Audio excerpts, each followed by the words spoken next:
lapangan, kita langsung memantau, melihat secara langsung kondisi pertanaman. Karena malam hari itu banyak kejadian-kejadian yang petani tidak tahu. Dan di sana biasanya malam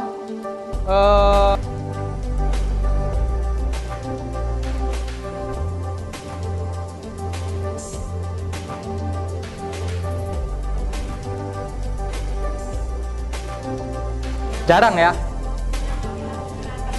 Oke, yang punya lampu perangkap, yang tak punya lampu. Maksudnya kita ke lapangan, pernah nggak selaku ASN?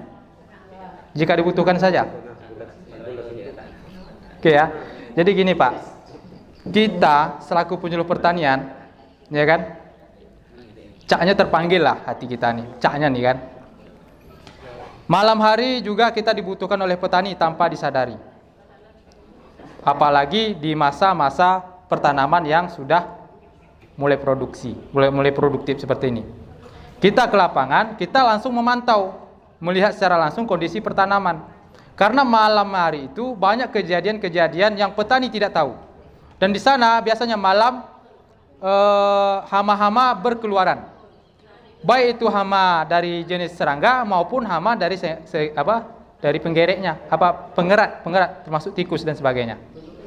Pada malam hari ini. Jadi kita sekali ke lapangan lah. Mohon maaf nih, Ndul Sewu kata orang Jawa kan, kalau saya Bu, kalau dulu di sana di Pematang Sike itu, kalau malam Jumat kadang saya pergi tuh ke sawah sambil lewat kan. Pokoknya kalau udah ada sampah-sampah yang terbang ke mata, besoknya saya kasih tahu sama petani. Pak, daerah sini banyak nih Pak, hama putih sudah berterbangan kena mata. Cobalah dikendalikan. Malam hari itu ketahuan itu.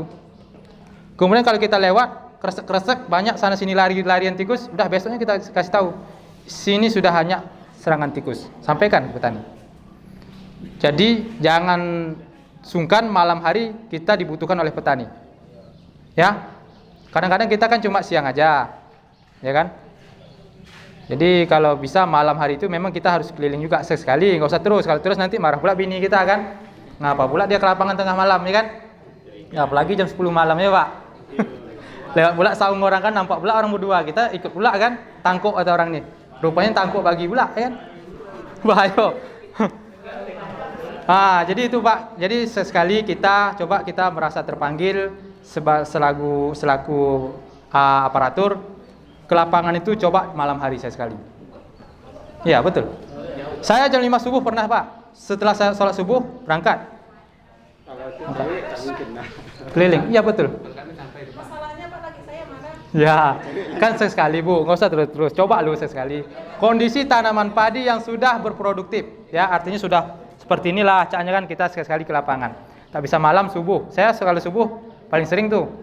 Pagi-pagi saya udah di pondok petani. Ngapa nih Pak nih? Katanya orang gila pula kan. Rupanya saya pagi-pagi di situ nunggu kan. Oh. Pulang nanti pasti kita sudah terpikirkan apa yang akan kita lakukan untuk besok. Gimana? Saya nggak sering-sering setiap hari Bu, tapi saya diam-diam ke lapangan. Artinya saya tak kemana-mana, tapi ada di mana-mana.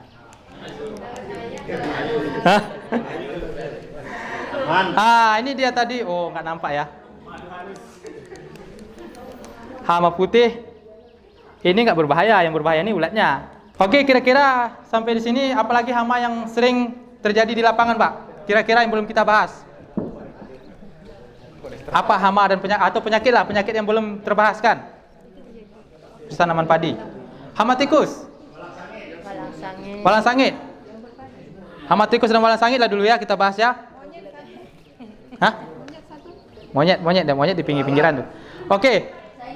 Tikus dulu. Kira-kira pengendalian hama tikus sebaiknya kapan? Kasih pena Pak. Biarlah saya ngasih, coba. Kalau saya ngasih lain kopi. Kopi. Pengendalian hama tikus sebaiknya kapan? Dan bagaimana? Ayo. Bisa? Sore dan pagi. Ya. Kalau pengendalian hama tikus, kalau pada pagi hari saat itu tikus kurang beraktivitas. Karena sebagian dia sudah kenyang, kemudian malam. Yang kedua, kita mudah menemukan tempatnya sarangnya. Kalau di sore hari saat dia mau keluar ke stop. Saat dia mau keluar kemana arah sasarannya, ya kita langsung tuju ke tempat itu secara manual aja, bisa kita pakai perangkap maupun kita cari, Pak. Oke. Belum lengkap, jadi belum dapat. Belum lengkap ya. Belum lengkap, jadi belum dapat. Ada yang bisa melengkapi? Pengendalian hama tikus sebaiknya kapan? Mas Indro? Oh, ini ya. Sebenarnya untuk pengendalian hama tikus ini dilakukan sejak awal dari mulai penanamannya, kemudian saat fase produksi tanamannya, hingga pun panen.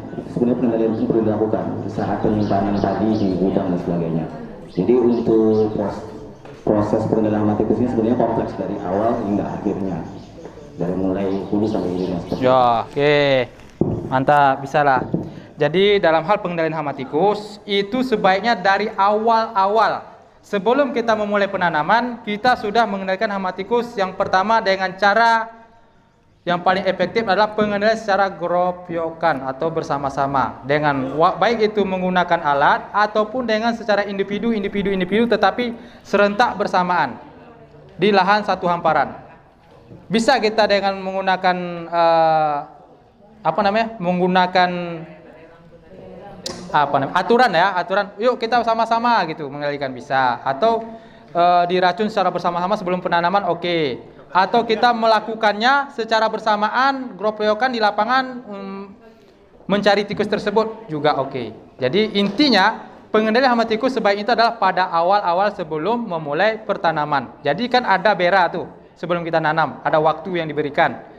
Disitulah sebaiknya kita mengendalikan hama tikus untuk menekan populasi tikus.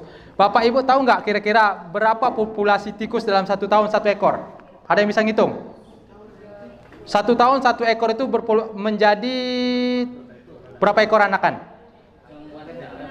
Berapa? Pokoknya pokoknya yang laki-laki jelas lah nggak bisa beranak. Tapi maksudnya setelah gitu-gituan setelah gitu-gituan itu berapa ratus ekor anaknya? Berapa ekor anaknya? 6 ekor? Setahun. Kalau sekali beranak kan ada berapa pasang gitu kan? 6 pasang. 6 pasang atau 6 ekor? 6 ekor. Berarti 3 pasang. Tapi setelah dia beranak 6 hari kemudian dia sudah siap untuk dibuahi lagi. Disapih kan? Entah apa namanya. Oke. Pokoknya dalam setahun itu kalau tidak salah pernah saya pelajari sama Pak Tampu dulu, Pak bagaimana Tampu bisa menghasilkan 36.000 ekor dari satu 36.000. dari satu pasang tadi. Oke. 36.000.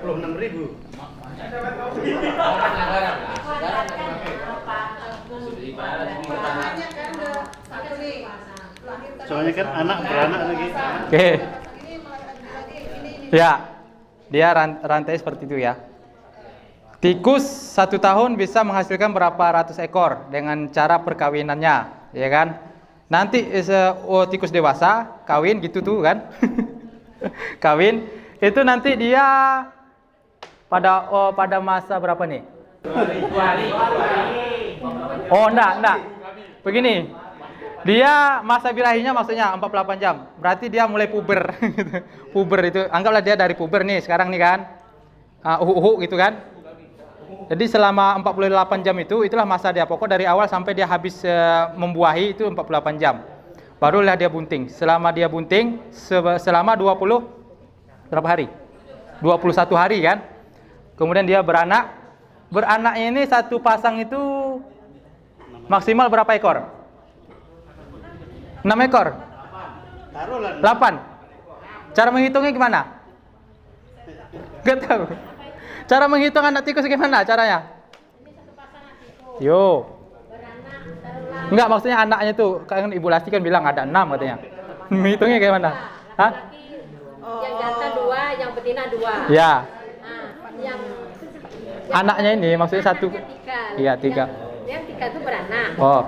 Katakan 6 aja. Enggak, maksudnya tadi dia satu induk, dia beranak, sekali beranak tuh 6. Cara menghitung itu gimana caranya? Anak yang 6 tadi yang keluar tadi. Cara menghitung gimana? Jadi 1, 2, 3 Tikus anakan. Selama dia sudah beranak, dia 21 hari lagi dia udah birahi lagi. Birahi lagi dia, kawin lagi dia. Induk tadi birahi lagi. Setelah induk ini birahi, dia beranak lagi pastinya. Ya kan? Hitung aja, berarti nggak sampai 1 bulan dong, udah melahirkan lagi. Ya kan? Lahir lagi. Dari situ saja dikalikan berapa? 12. Kali 6 lah tadi.